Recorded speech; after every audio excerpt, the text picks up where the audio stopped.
जय हिंद साथियों, आशा करता हूँ सभी लोग मस्त शानदार जिंदाबाद होंगे। जो मेरे भाई बहन एसएससी जीडी का एग्जाम देने के लिए जा रहे हैं उनके लिए सेशन अति महत्वपूर्ण है मित्र। और इसके साथ साथ जो मेरे भाई भारतवर्ष का कोई भी एग्जाम देते हैं उनके लिए भी सेशन बिल्कुल जिंदाबाद और सदाबहार होने के लिए जा रहा है मित्र।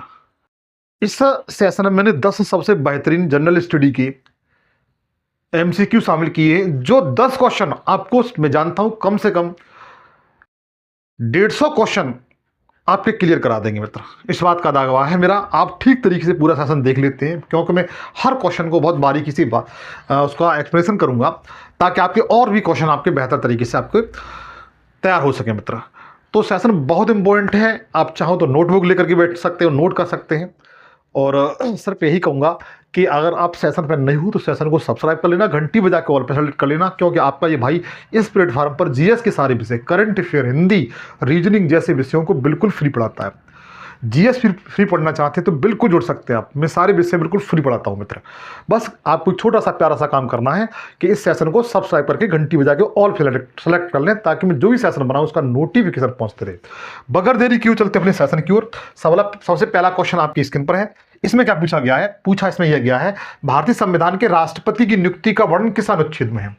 बहुत प्यारा सा पॉलिटिकल साइंस का, भारतीय संविधान का, इंडियन कॉन्स्टिट्यूशन का एक बहुत अच्छा क्वेश्चन है। पूछा गया है हजारों बार प्रतियोगी परीक्षा में कि भारत के राष्ट्रपति की नियुक्ति का वर्णन किस आर्टिकल में है।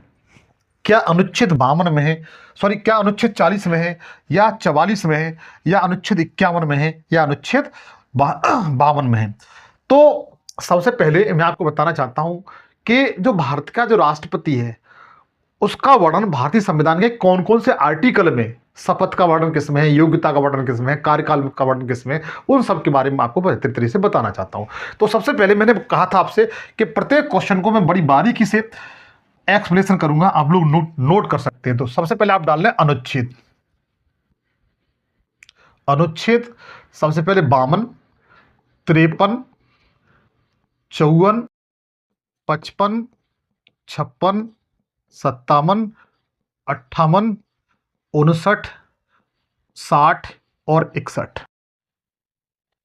ये जो आर्टिकल हैं अनुच्छेद 52 से लेकर के अनुच्छेद 61 तक, ये भारत के राष्ट्रपति से संबंधित है बच्चों, जिसमें राष्ट्रपति की योग्यताएं, राष्ट्रपति की नियुक्ति, राष्ट्रपति की कार्यशैली, राष्ट्रपति की शक्तियां, राष्ट्रपति पर महाभियोग, आपको इन आर्टिकल में मिलेगा बच्चों। ठीक है। सबसे पहले अनुच्छेद क्या जो 52 है वो कहता है राष्ट्रपति की नियुक्ति के बारे में, और राष्ट्रपति की नियुक्ति के बारे में बच्चों अगर पूछा जाए कि राष्ट्रपति की नियुक्ति का वर्णन भारतीय संविधान के किस आर्टिकल में है तो बता सकते हैं अनुच्छेद 52 में। अनुच्छेद 53 में क्या बताया गया है? अनुच्छेद 53 में यह बताया गया है कि जो कार्यपालिका का प्रधान कौन होगा? राष्ट्रपति होगा। लेकिन ऐसा होता नहीं है। कार्यपालिका का जो वैधानिक प्रधान होता, तो आप लिख सकते हैं कार्यपालिका का वैधानिक प्रधान। कार्यपालिका का वैधानिक प्रधान कौन होता है? राष्ट्रपति होता है। ठीक है बच्चों। लेकिन वास्तविक शक्तियां किसके हाथ में होती है? प्रधानमंत्री के हाथ। यह अनुच्छेद 53 में है इस बात का वर्णन। अनुच्छेद 54 में तो राष्ट्रपति का इलेक्शन का वर्णन है, निर्वाचन का। किसका? निर्वाचन का। राष्ट्रपति का निर्वाचन किस प्रकार से होगा? क्या आपने कभी राष्ट्रपति के चुनाव इलेक्शन में वोट डाला है? अगर वोट डाला हो तो मुझे कमेंट सेक्शन में बताएं। तो जो राष्ट्रपति का इलेक्शन है, निर्वाचन है, वो उसका वर्णन भारतीय संविधान के आर्टिकल 54 में बच्चों। किसमें? 54 में। 53 में क्या है तो बता सकते हैं कार्यपालिका का वैधानिक प्रधान कौन होता है? राष्ट्रपति। राष्ट्रपति की नियुक्ति का वर्णन किसमें है तो बता सकते हैं अनुच्छेद 52 बच्चों। अच्छा, अनुच्छेद 55 में क्या है? तो अनुच्छेद 55 में राष्ट्रपति का जो कोटा होता है ना, कोटा, उसका वर्णन किया गया बच्चों। राष्ट्रपति का जो कोटा होता है उसका वर्णन आर्टिकल 55 में। आर्टिकल 56 बड़ा महत्वपूर्ण है बच्चों। आर्टिकल 56 बड़ा महत्वपूर्ण है राष्ट्रपति का कार्यकाल के बारे में। किसके बारे में? कार्यकाल के बारे में। यह बताया गया है राष्ट्रपति का कार्यकाल 5 वर्ष का होगा। इसका वर्णन किसमें है तो बता सकते हैं अनुच्छेद 56 में। भाई कहां पर है? आर्टिकल 56 में। आप लोग नोट कर सकते हैं साथ साथ में। ठीक है। और अनुच्छेद जो आर्टिकल 57 है वह बताता है कि राष्ट्रपति को एक से अधिक बार, मतलब दोबारा नियुक्त किया जा सकता है, मतलब इलेक्शन में वो खड़ा हो सकता है और वह चुनकर दोबारा राष्ट्रपति बन सकता है। तो दोबारा चुनने का, किसका मित्र,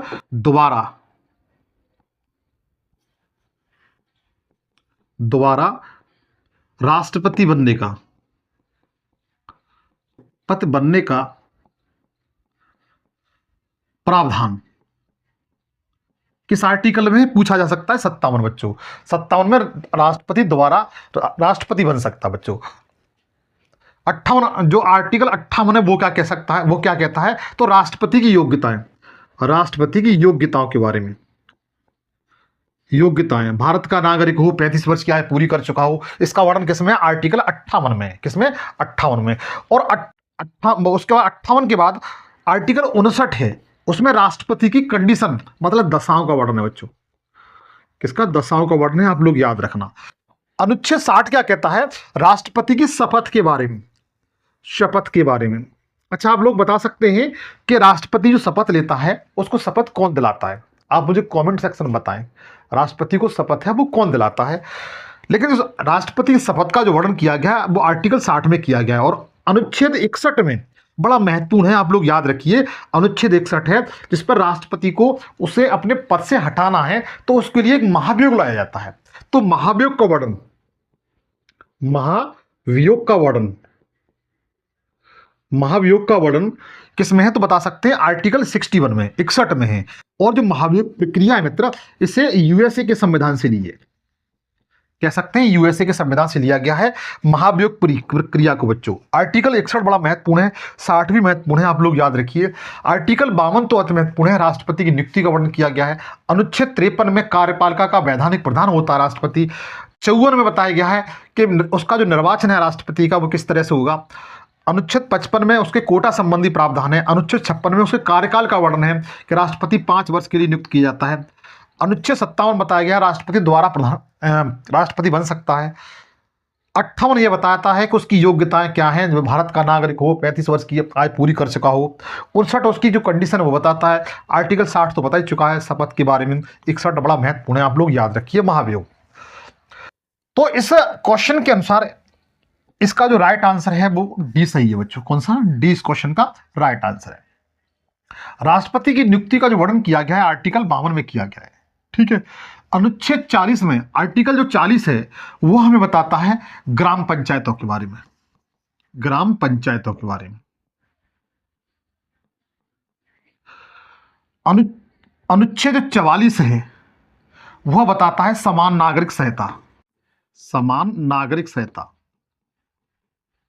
रिक संहिता के बारे में। तो ये पूछे जाते हैं समान नागरिक संहिता का वर्णन किस आर्टिकल में? तो बताइए 44 में।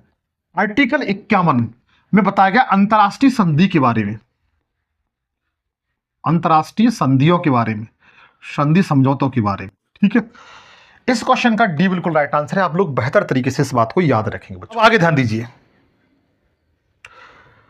अगला क्वेश्चन आपके सामने है। पूछा इसमें यह गया है कि अंडमान निकोबार द्वीप समूह की राजधानी, अंडमान निकोबार द्वीप समूह की राजधानी कौन सी है? पोर्ट विलियर।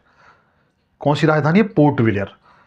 वर्तमान समय में पोर्ट विलियर का नाम बदल करके श्री विजयपुरम कर दिया गया है। तो श्री विजयपुरम द्वीप किस द्वीप पर स्थित है?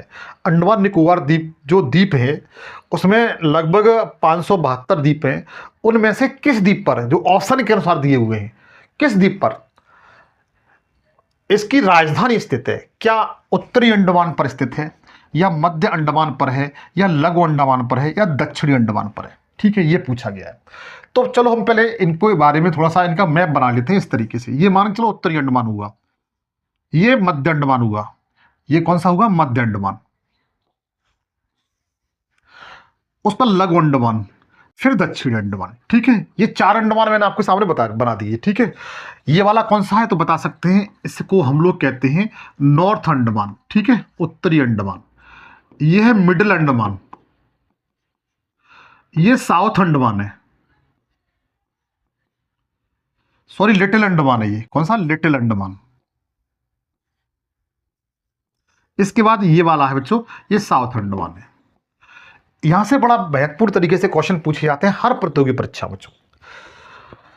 अगर पूछा जाए कि अंडमान निकोबार द्वीप समूह का सबसे बड़ा द्वीप कौन सा है, अंडमान अगर पूछा जाता है कि अंडमान निकोबार द्वीप समूह का सबसे बड़ा द्वीप कौन सा है, तो सबसे बड़ा द्वीप बच्चों कौन सा है, तो बता सकते हैं मध्य अंडमान। यह अंडमान निकोबार द्वीप समूह का, अंडमान निकोबार द्वीप समूह का सबसे बड़ा है बच्चों। कैसा है, सबसे बड़ा है। अगर आपसे क्वेश्चन पूछा जाता है अंडमान निकोबार द्वीप समूह का सबसे बड़ा द्वीप कौन सा है, तो बताइए मध्य अंडमान। ठीक है। और जो नॉर्थ अंडमान है बच्चों, इस पर भारत, जो अंडमान निकोबार द्वीप समूह की सबसे ऊंची चोटी, जिसका नाम क्या है, सैडल पीक। कौन सी, सैडल पीक। सैडल पीक जिसकी ऊंचाई लगभग 732 मीटर है, वो इसी पे स्थित है बच्चों। ठीक है। सैडल पीक यहीं पर है बच्चों, नॉर्थ अंडमान पर ये पूछा गया है। एक बात और याद रखिएगा, जो नॉर्थ अंडमान है इसके उत्तर में फॉकलैंड द्वीप है। कौन सा बच्चों, फॉकलैंड द्वीप। फॉकलैंड द्वीप बच्चों अंडमान निकोबार द्वीप समूह का सबसे उत्तरी द्वीप है। फॉकलैंड द्वीप, अंडमान निकोबार, मैं दोनों को बता रहा हूं, अंडमान निकोबार दोनों का द्वीप समूह का सबसे उत्तरी द्वीप कौन सा है, तो बताएंगे फॉकलैंड द्वीप बच्चों। कौन सा, फॉकलैंड द्वीप है, आप लोग याद रख सकते हैं। ठीक है। तो नॉर्थ अंडमान के बिल्कुल उत्तर में है।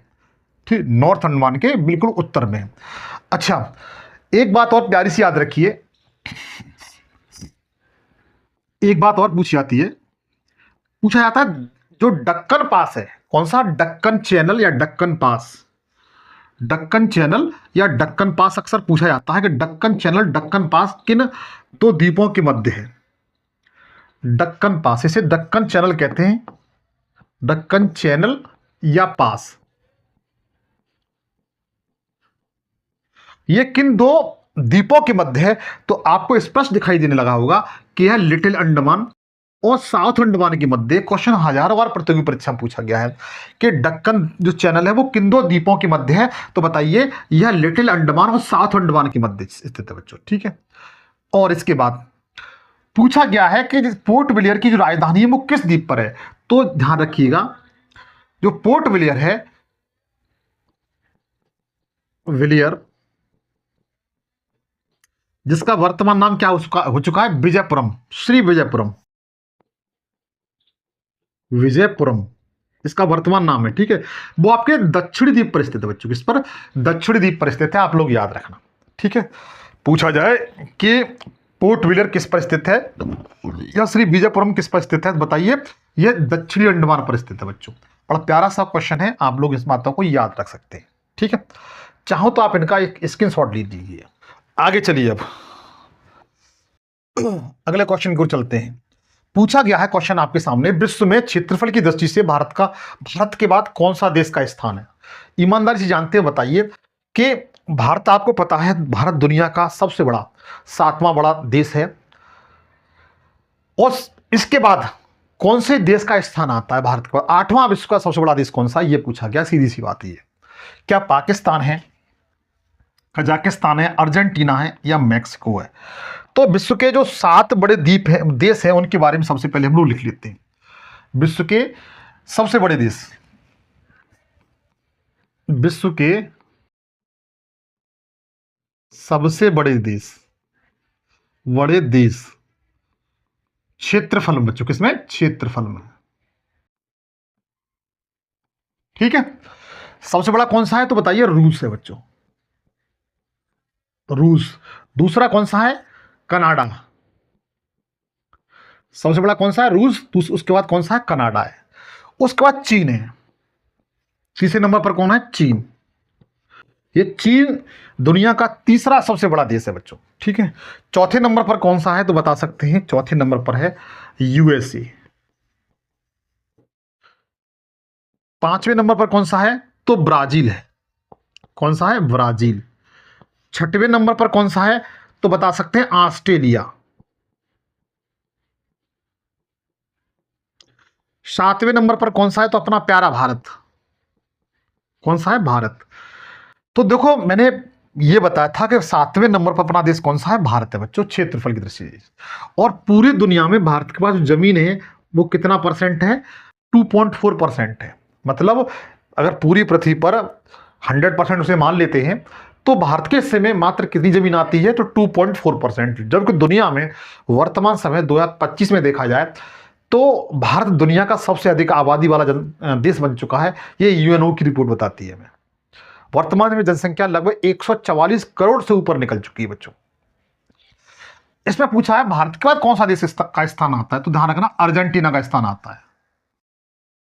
अर्जेंटीना,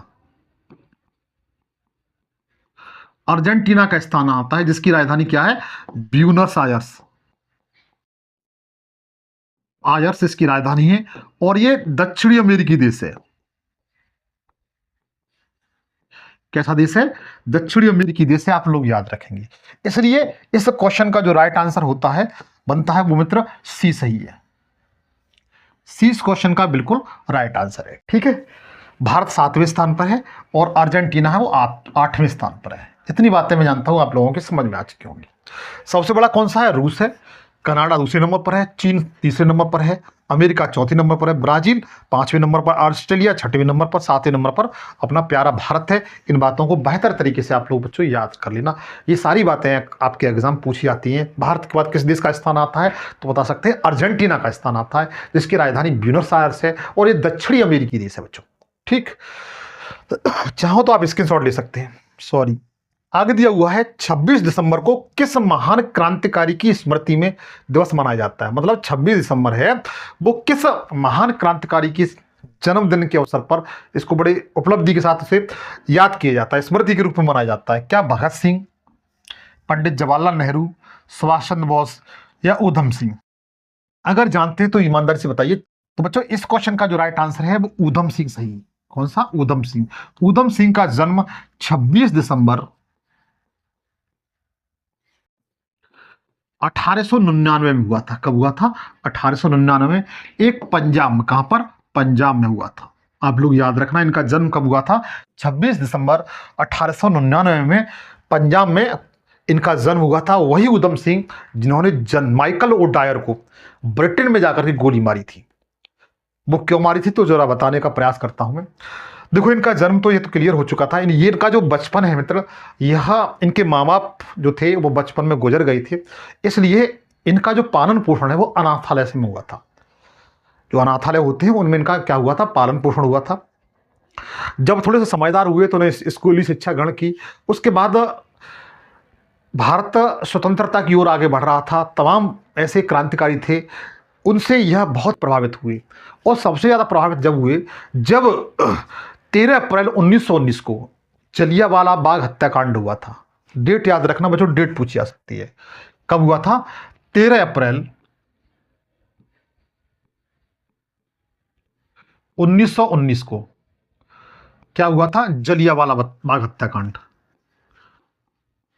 जलियांवाला बाग हत्याकांड, हत्याकांड ये हुआ था 13 अप्रैल 1919 को हुआ था।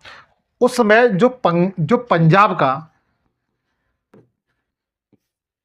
लेफ्टिनेंट गवर्नर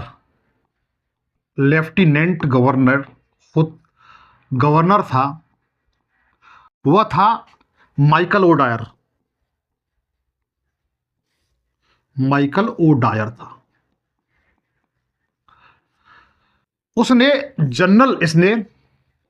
माइकल ओडायर ने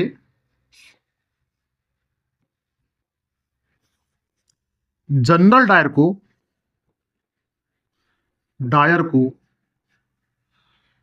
जलियांवाले बाग में जो लोग इकट्ठे हुए थे उन पर गोली चलाने का आदेश दिया था। तो गोली चलाने का आदेश किसने दिया था, गोली चलाने का आदेश किसने दिया था, तो बता सकते हैं माइकल ओडायर ने गोली चलाने का आदेश दिया था, जिसमें असंख्य भारतीय लोग मारे गए थे। बैसाखी का दिन था। तभी ऊधम सिंह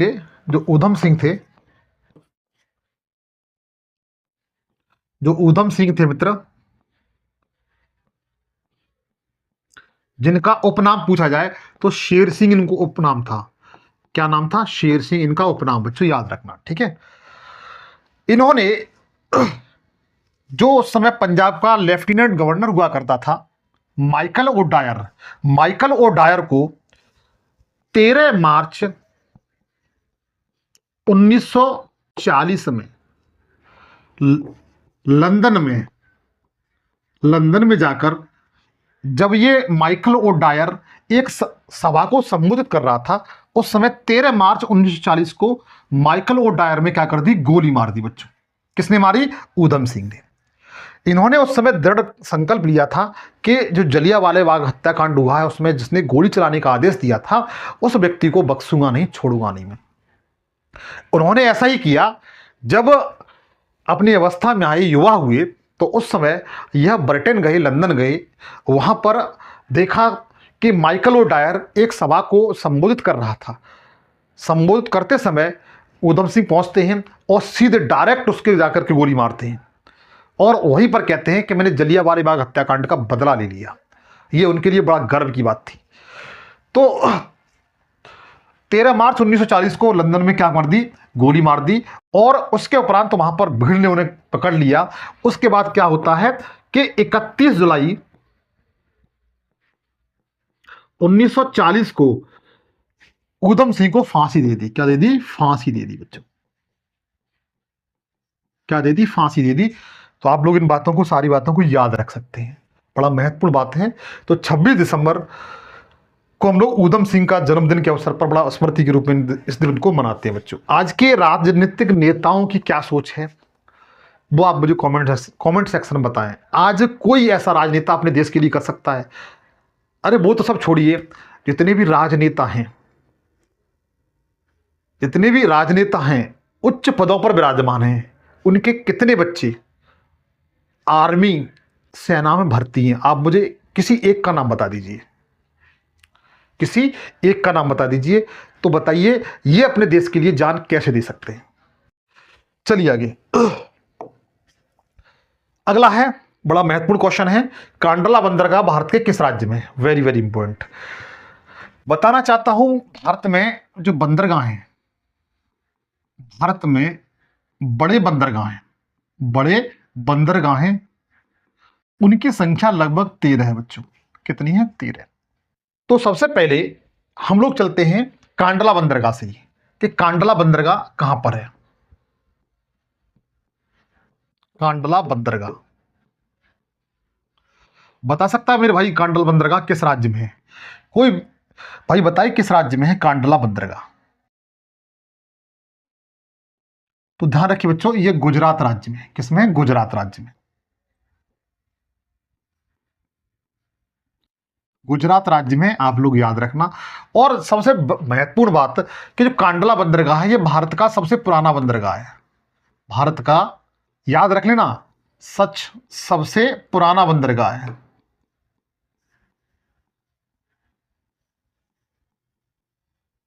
थोड़ी सर्दी पड़ रही है इसलिए थोड़ा हाथ ठीक से काम नहीं कर पा रहे हैं। तो भारत का सबसे पुराना बंदरगाह कौन सा है? तो कांडला बंदरगाह है। बड़ा याद रखना बच्चों, ठीक है। और एक किस राज्य में? गुजरात राज्य में। आप लोग याद रख सकते हो, ठीक है। और ये कांडला बंदरगाह बार, तो ये बच्चों ध्यान रखना, जो कांडला बंदरगाह है ज्वारी बंदरगाह है। कैसा बंदरगाह है? तो लिख सकते हैं ज्वारी बंदरगाह है। यही पूछा गया है कि भारत का ज्वारी बंदरगाह कौन सा है, तो आप बताएंगे कांडला बंदरगाह। कौन सा? कांडला बंदरगाह है, वो ज्वारी बंदरगाह है, ठीक है। हालांकि इस क्वेश्चन का राइट आंसर आपका यही हो गया, बी, ठीक है। बट जो 13 बंदरगाह है मैं उनके बारे में बताने का और प्रयास करता हूं, बनी रहिए, ठीक है। दूसरा देखिए, दूसरा बंदरगाह है मुंबई बंदरगाह। अच्छा एक बात और, जो कांडला बंदरगाह बच्चों, इसको दीनदयाल बंदरगाह के नाम से भी जाना जाता है। इसको दीनदयाल बंदरगाह के नाम से भी जाना जाता है। आप लोग लिख सकते हैं, मैं चलो यही लिख देता हूं, दीनदयाल बंदरगाह। आप लोग नोट कर लेना, दीनदयाल बंदरगाह। पूछा जाए कि दीनदयाल बंदरगाह को का नाम, पुराना नाम क्या है, तो बताइए कांडला बंदरगाह। भारत का सबसे पुराना बंदरगाह कौन सा है? तो कांडला बंदरगाह। भारत का एक ज्वारी बंदरगाह कौन सा है? तो कांडला बंदरगाह। कांडला बंदरगाह किस राज्य में? तो गुजरात राज्य में। इतनी बातें आप लोगों को सब क्लियर हो चुकी होंगी, ठीक है। दूसरे बंदरगाह की ओर चलते हैं, तो बता सकते हैं मुंबई बंदरगाह। मुंबई बंदरगाह है, ये किस राज्य में है? तो सभी लोग जानते होंगे महाराष्ट्र राज्य में। किसमें? महाराष्ट्र राज्य में। आप लोग याद रखना, पूछा जा सकता है। और यह भारत का सबसे बड़ा प्राकृतिक बंदरगाह है। यह भारत का सबसे बड़ा सबसे बड़ा प्राकृतिक बंदरगाह। कैसा? भारत का सबसे बड़ा प्राकृतिक बंदरगाह है, आप लोग याद रखें, ठीक है। सबसे बड़ा प्राकृतिक बंदरगाह है, आप लोग लिख सकते हैं अपनी भाषा में, ठीक है। यह भारत का सबसे बड़ा प्राकृतिक बंदरगाह है, कौन सा? मुंबई बंदरगाह बच्चों, ठीक है। आप लोग याद रखना, बड़ा महत्वपूर्ण है, पूछा जा सकता है, ठीक है। और ये मुंबई बंदरगाह है, इसे भारत का प्रवेश द्वार भी कहते हैं। भारत का प्रवेश द्वार 20 बंदरगाह को कहा जाता है बच्चों। पूछा जाए कि भारत का प्रवेश द्वार किस बंदरगाह को कहा जाता है, तो मुंबई बंदरगाह को, ठीक है। जो भारत का सबसे बड़ा प्राकृतिक बंदरगाह है, कैसा है? सबसे बड़ा प्राकृतिक बंदरगाह है, आप लोग याद रखना। हम लोग तीसरे बंदरगाह की ओर चलते हैं। तीसरा बंदरगाह है नेवा शेवा बंदरगाह। नेवा शेवा बंदरगाह, शेवा बंदरगाह।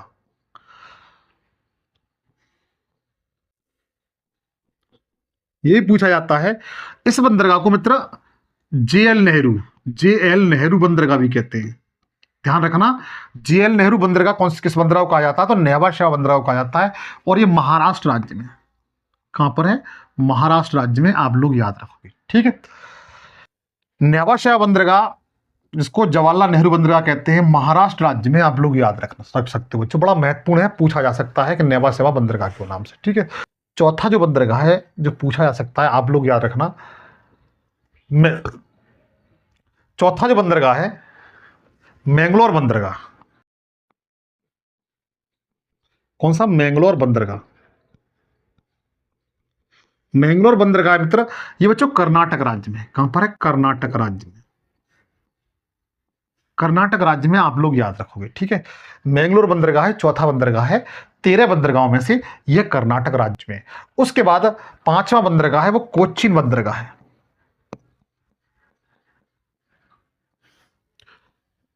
बंदरगाह कोच्चि शहर को अरब सागर की रानी के नाम से भी जाना जाता है, आप लोग अलग से नोट कर लेना। जो कोच्चि शहर है केरल का, उसे अरब सागर की रानी के नाम से जाना जाता है, ठीक है। लेकिन कोच्चि जो बंदरगाह है ये केरल राज्य में बच्चों, किस राज्य में? केरल राज्य में, आप लोग याद रखना। उसके बाद आगे जरा ध्यान दीजिए, छठवें नंबर का जो बंदरगाह है वो कौन सा है? छठवें नंबर का जो बंदरगाह है वो कौन सा है, पूछा जाता है, आप लोग याद रखना। चेन्नई बंदरगाह, चेन्नई बंदरगाह। ये किस राज्य में? तमिलनाडु राज्य में। किस राज्य में है? तमिलनाडु राज्य में। याद रखना, चेन्नई बंदरगाह कहाँ है? तमिलनाडु राज्य में। कोच्चिन बंदरगाह केरल राज्य में। मैंगलोर बंदरगाह बता सकते हैं कर्नाटक राज्य में। नेवा शेवा बंदरगाह बहुत पूछा जाता है, महाराष्ट्र राज्य में, जवाहरलाल नेहरू बंदरगाह कहते हैं। मुंबई बंदरगाह ये भारत का सबसे बड़ा प्राकृतिक बंदरगाह है, भारत का प्रवेश द्वार कहा जाता है, महाराष्ट्र राज्य में। कांडला बंदरगाह ये गुजरात राज्य में है, इसके बारे में बता चुका हूं। आप चाहो तो इनका स्क्रीनशॉट ले लीजिए, उस ताकि मैं आगे और बंदरगाह को बता सकूं आपकी। सातवें नंबर का बंदरगाह डालिए विशाखापट्टनम बंदरगाह।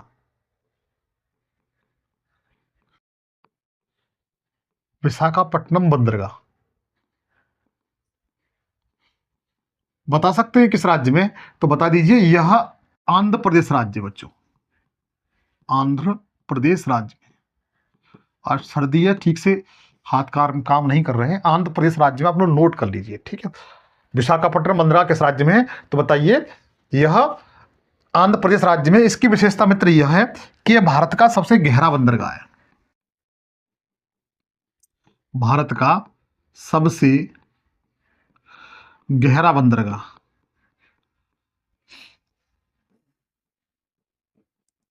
नोट करते जाइए। पूछा जाएगा भारत का सबसे गहरा बंदरगाह कौन सा है, तो आप क्या बताएंगे कि विशाखापट्टनम बंदरगाह है जो भारत का सबसे गहरा बंदरगाह, ठीक है। नंबर 8 पे लिखेंगे, 8वें नंबर पर पारादीप बंदरगाह। पारादीप बंदरगाह ये पूछा गया है।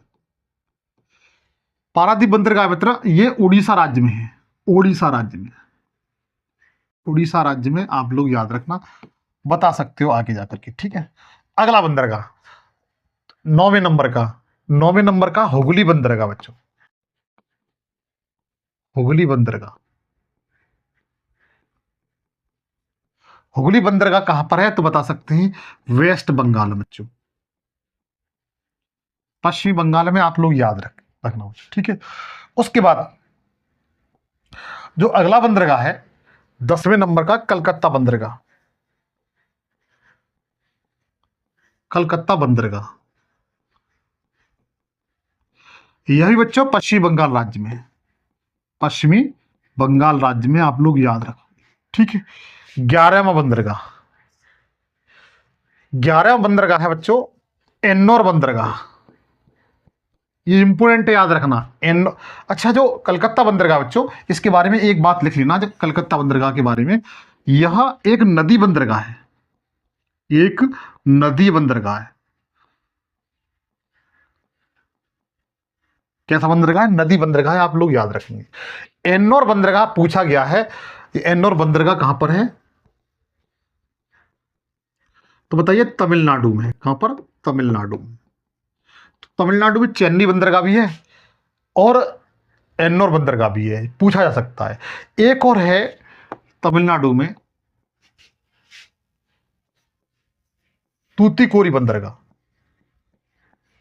तूतीकोरी बंदरगाह,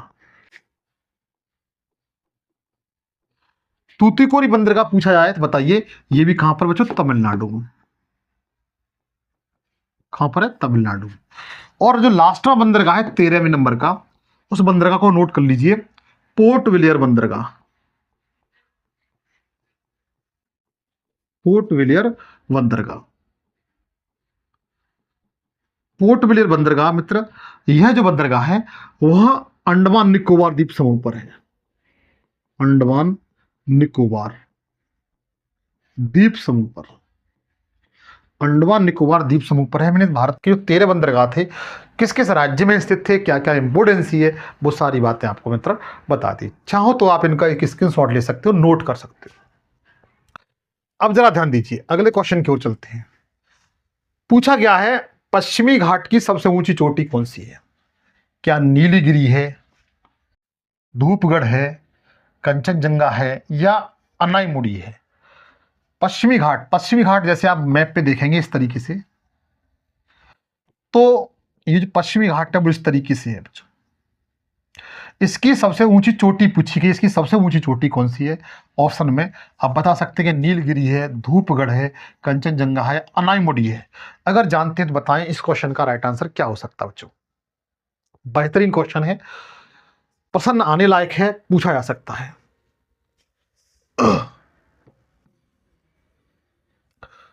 ध्यान दीजिए, सबसे पहले नीलगिरी है बच्चों, ये नीलगिरी, नीलगिरी की पहाड़ियां हैं, ठीक है। जो नीलगिरी है, नीलगिरी की ये बच्चों क्या है? पहाड़ियां, ठीक है। नीलगिरी की क्या? ये पहाड़ियां हैं। और ये जो पहाड़ियां हैं, नीलगिरी पहाड़ियां, ये तमिलनाडु 3 राज्यों में है, तमिलनाडु, कर्नाटक प्लस केरल, इन 3 राज्यों में। और नीलगिरी की सबसे ऊंची चोटी है वो डोडा बेटा है बच्चों। कौन सी? डोडा बेटा, डोडा बेटा है, जो दक्षिण भारत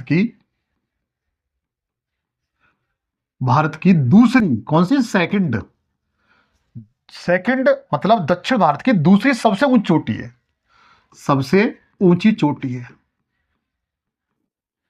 याद रखिए, डोडा बेटा है वो दक्षिण भारत की दूसरी सबसे ऊंची चोटी है, जो कहां पर है? ये तमिलनाडु राज्य में। डोडा बेटा कहां पर है? तमिलनाडु राज्य में। इस बात को भी ध्यान रखना बच्चों, अच्छा फैक्ट है, पूछा जा सकता है। तो नीलगिरी के बारे में मैंने बताने का प्रयास किया कि नीलगिरी की सबसे ऊंची चोटी कौन सी है, तो बता सकते हैं डोडा बेटा है, जो लगभग लगभग कह सकते हैं डोडा बेटा 2637 मीटर ऊंची है। कितनी? 2637 मीटर ऊंची है। नीलगिरी के बारे में आप लोगों को समझ में आ चुका होगा। अब देखिए धूपगढ़ के बारे में, धूपगढ़ के बारे में, तो ये जो धूपगढ़ है बच्चों, ये किस राज्य में? तो मध्य प्रदेश राज्य में। किस में? ये मध्य प्रदेश राज्य में, एमपी में। किस राज्य में? एमपी में, आप लोग याद रखोगे। ये कहां पर है? तो मध्य प्रदेश राज्य में। और ये मध्य प्रदेश की सबसे ऊंची चोटी है, सबसे ऊंची चोटी है बच्चों, याद रखना। कौन सी? धूपगढ़। धूपगढ़ है मध्य प्रदेश की सबसे ऊंची चोटी है, आप लोग याद रखना। और यह सतपुड़ा की, सतपुड़ा पर्वत श्रृंखला है, पर्वत श्रृंखला है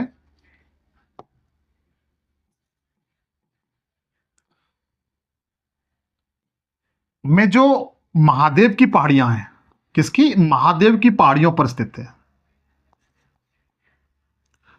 पहाड़ियों पर स्थित है, महादेव की पहाड़ियों पर स्थित है। इस बात को ध्यान रखना। जो धूपगढ़ है वह मध्य प्रदेश की सबसे ऊंची चोटी है बच्चों, सतपुड़ा पर्वत पर है, सतपुड़ा की जो महादेव की पहाड़ियां हैं उस पर स्थित है बच्चों, ठीक है। आप लोग याद रख सकते हो, पूछा सकता है, चाहो तो आप नोट कर लीजिए। इसकी जो, अगर इसकी धूपगढ़ की ऊंचाई पूछी जाए तो 1352 मीटर इसकी ऊंचाई है बच्चों, ठीक है। 1352 मीटर इसकी ऊंचाई, आप लोग नोट कर सकते हैं। अब आती है जो कंचनजंगा है, ये मित्र सिक्किम राज्य में है। किस राज्य में है? सिक्किम राज्य में, याद रखना। और यह सिक्किम राज्य में है, महान हिमालय की चोटी है। किसकी? ये महान हिमालय की चोटी है, महान हिमालय की चोटी है। इसके साथ साथ यह भारत में सबसे ऊंची चोटी है, यह भारत में सबसे ऊंची चोटी है, सबसे ऊंची चोटी है बच्चों, याद रखना, पूछा जा सकता है। भारत की सबसे ऊंची चोटी कौन सी है तो आप K2 गॉडविन बताएंगे, लेकिन भारत में सबसे ऊंची चोटी कौन सी है तो आप क्या बताएंगे? इसका नाम लेंगे, ठीक है। आप लोग याद रखना, पूछा जा सकता है। अच्छा, इसकी ऊंचाई है वो 8556 मीटर के समथिंग है, ठीक है। इस बात को भी ध्यान रखना। लेकिन पश्चिमी घाट की जो सबसे ऊंची चोटी है उसका नाम क्या है बच्चों? तो याद रखना, अनाईमुडी, अनाईमुडी है। और अनाईमुडी यह दक्षिण भारत की सबसे ऊंची चोटी है। किसकी? दक्षिण भारत की सबसे ऊंची चोटी है, ऊंची चोटी है बच्चों, याद रखना। किसकी है? ये पश्चिमी घाट की, ठीक है। और ये किस राज्य में है तो ध्यान रखना, केरल राज्य में, केरल राज्य में, इस बात को भी ध्यान रखना। और 2695 मीटर ऊंची है। कितनी है? 2695 मीटर ऊंची है अनाईमुदी बच्चों। इन सब बातों को आप लोग नोट कर लीजिए, ये सारी बातें पूछी जाती हैं तो आप इस तरह से बता सकते हैं।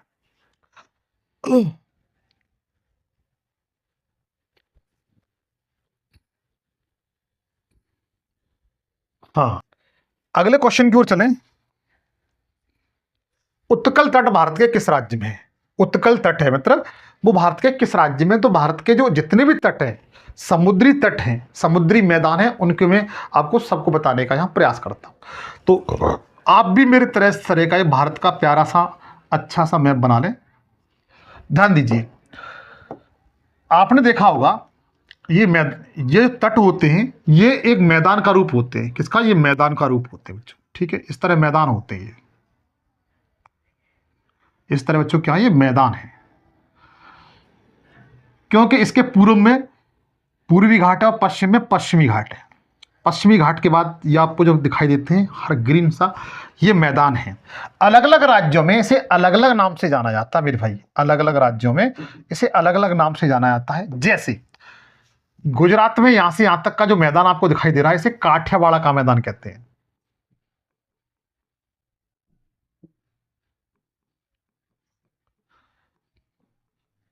काठियावाड़ का तट या काठियावाड़ का मैदान कहते हैं। ये किस राज्य में? तो बताइए, गुजरात राज्य में।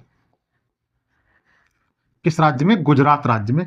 आप लोग याद रखना, पूछा जाए काठियावाड़ का तट किस राज्य में है तो गुजरात राज्य में, ठीक है। और यहां से गुजरात से लेकर के महाराष्ट्र, महाराष्ट्र से लेकर के जो गोवा तक का जो तट मैदान है, ये वाला महाराष्ट्र प्लस गोवा, इसको कोंकण तट कहा जाता है बच्चों। क्या कहते हैं? कोंकण तट कहते हैं। किस नाम से जानते हैं? कोंकण तट के नाम से। कहाँ से कहाँ तक है? तो महाराष्ट्र से गोवा तक। महाराष्ट्र और जो गोवा का समुद्र तटीय मैदान है उसे कोंकण तट का मैदान या कोंकण तट के नाम से जाना जाता है। इसके बाद गोवा से लेकर के जो कर्नाटक तक का, जो गोवा से लेकर के जो कर्नाटक तक का, ये कर्नाटक है। गोवा से लेकर के जो कर्नाटक तक का जो समुद्र तटीय मैदान है इसे कन्नड़ या कनारी, कन्नड़ या कनारी तट कहा जाता है। कन्नड़ या कनारी तट का मैदान कहा जाता है बच्चों। ठीक है, बड़ा महत्वपूर्ण बातें आप लोग याद रखना। और जो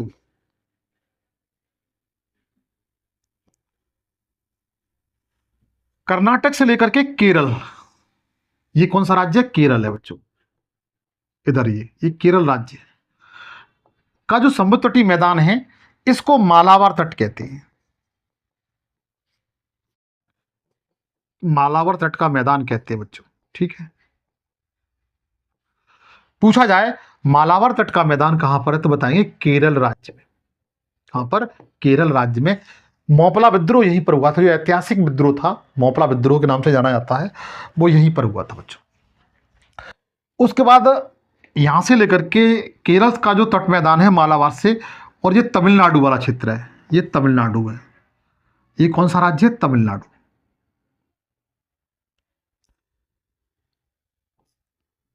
तमिलनाडु, ये वाला जो तट है तो तमिलनाडु वाला, इसे कोरोमंडल तट कहते हैं।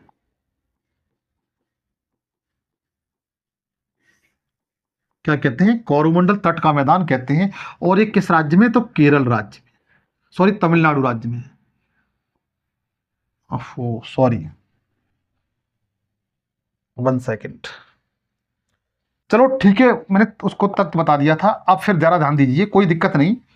हाँ, ये वाला जो पार्ट था इसके बारे में हम चर्चा कर रहे थे, ये वाला इसको कोरोमंडल तट कहते हैं। क्या कहते हैं? कोरोमंडल तट कहते हैं। और ये कहां पर है? तमिलनाडु राज्य में। कहां पर बच्चों? तमिलनाडु में। पूछा जाए तमिलनाडु का जो समुद्र तटीय मैदान है उसे किस नाम से जानते हैं तो बता दीजिए कोरोमंडल तट के नाम से। उसके बाद ये आंध्र प्रदेश वाला पार्ट है। कौन सा वाला? ये आंध्र प्रदेश वाला।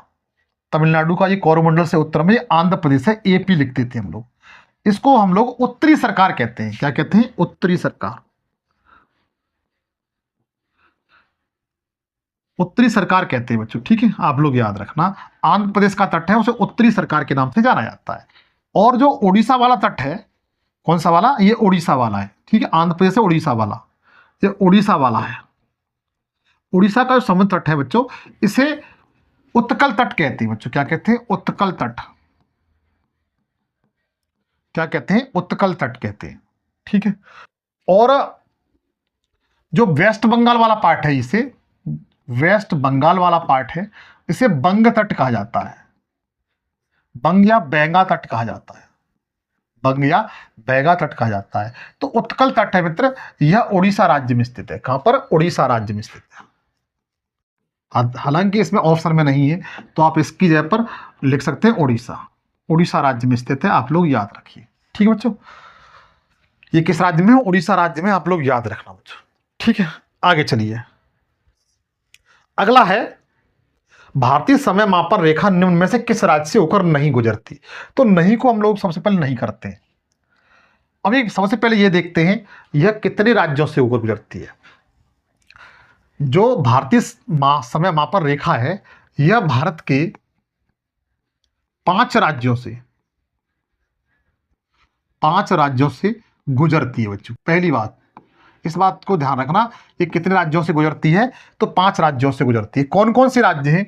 तो आप सबसे पहले लिखिए यूपी, क्योंकि उत्तर प्रदेश में जो नैनी है इलाहाबाद के पास में, वहां से पूरे भारत का समय का मापन किया जाता है। उसके बाद दूसरे नंबर पर लिख सकते हैं मध्य प्रदेश, मतलब एमपी। तीसरे नंबर पर छत्तीसगढ़ है बच्चों। चौथे नंबर पर देखा जाए तो उड़ीसा है, उड़ीसा से होकर गुजरती है। 5वें नंबर पर आंध्र प्रदेश है, आंध्र प्रदेश। इन 5 राज्यों से होकर के भारतीय समय मापन रेखा गुजरती है। पूछा गया किस राज्य से नहीं गुजरती, तो तमिलनाडु राज्य से नहीं गुजरती बच्चों, डी ऑप्शन की ओर जाएंगे। 5 राज्यों से गुजरती है। उत्तर प्रदेश, उत्तर प्रदेश में जो नैनी नामक स्थान से, नैनी नामक स्थान से जो कहां पर है, इलाहाबाद में, सॉरी प्रयागराज अब तो लिखेंगे, इलाहाबाद तो नहीं लिखेंगे, प्रयागराज, जो जहां प्रयागराज, प्रयागराज से, यहीं से भारत का समय का मापन किया जाता है। किसका? समय का मापन किया जाता है। और एक बात और बता बच्चों, जो भारत का मानक समय है, किसका? भारत का जो मानक समय है, का मानक समय जीएमटी से, ग्रीनविच मेन टाइम से 5.5 घंटे आगे है बच्चों। कितना? 5.5 घंटे क्या है, आगे है। मैंने प्लस लिख दिया है, ठीक है, आप लोग याद रखेंगे। भारत का जो मानक समय है वो जीएमटी से 5.5 घंटे आगे है, आप लोग याद रख सकते हैं। भारत का जो समय का मापन किया जाता है वो नैनी से किया जाता है, और किस रेखा द्वारा किया जाता है, तो 82.5 डिग्री। कितनी? 82.5 डिग्री पूर्वी देशांतर द्वारा। यही भारत की जो समय मापन रेखा है, इसका नाम क्या है? भारतीय समय मापन रेखा, जो कितने डिग्री पर है? 82.5 डिग्री पूर्वी देशांतर रेखा है बच्चों, ठीक है। आप लोग इन बातों को याद रख सकते हो, ठीक है। चाहो तो आप इसका स्क्रीनशॉट ले सकते हैं। आगे चलिएगा। पूछा गया है डॉक्टर बी आर अम्बेडकर ने किस अनुच्छेद को संविधान की आत्मा कहा है बच्चों? डॉक्टर बी आर अम्बेडकर, जिन्हें हम लोग संविधान का पिता, संविधान का पिता कहते हैं। क्या कहते हैं? संविधान का पिता या जनक के नाम से जाना जाता है। आर्टिकल 17 में बताया गया है छुआछूत का अंत, अस्पष्टता का अंत,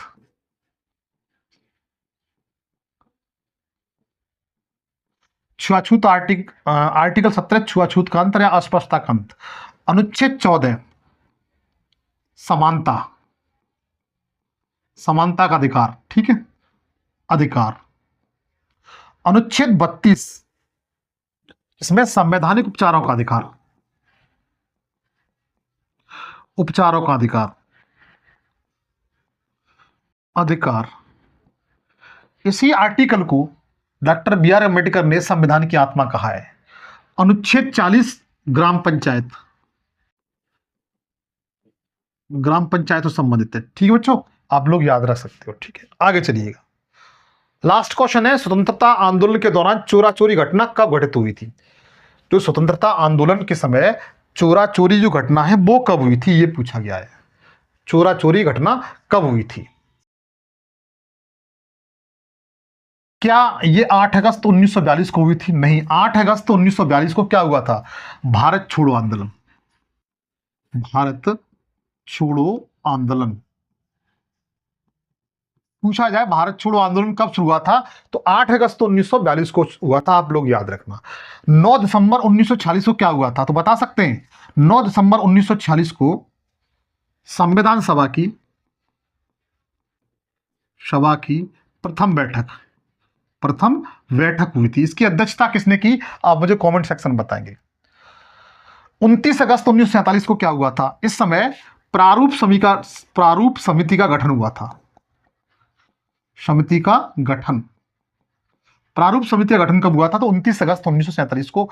चोरा चोरी जो घटना है मित्र, ये कब घटी गई थी, तो ध्यान रखना, ये 21 फरवरी 1922 को घटी गई थी। चोरा चोरी कांड, चोरा चोरी कांड,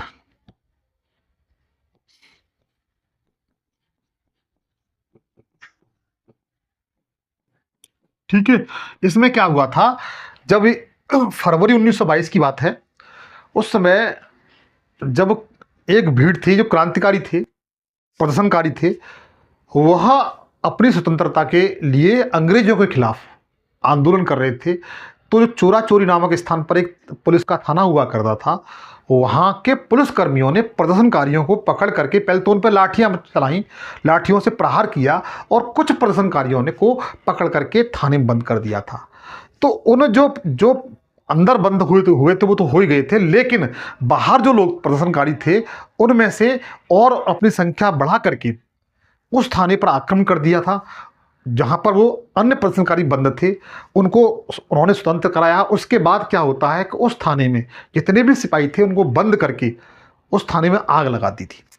इस घटना को चोरा चोरी घटना के नाम से जाना जाता है। इसके बाद महात्मा गांधी ने असहयोग आंदोलन वापस ले लिया था। तो ये सारे फैक्ट पूछे जाते हैं। एक बात और पूछी जाती है कि आप ये बताएं कौन से आंदोलन के समय, कौन सी घटना के बाद तो महात्मा गांधी ने असहयोग आंदोलन वापस ले लिया था। तो असहयोग आंदोलन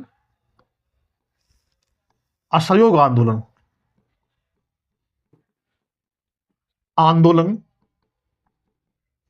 वापस ले लिया था महात्मा गांधी जी ने।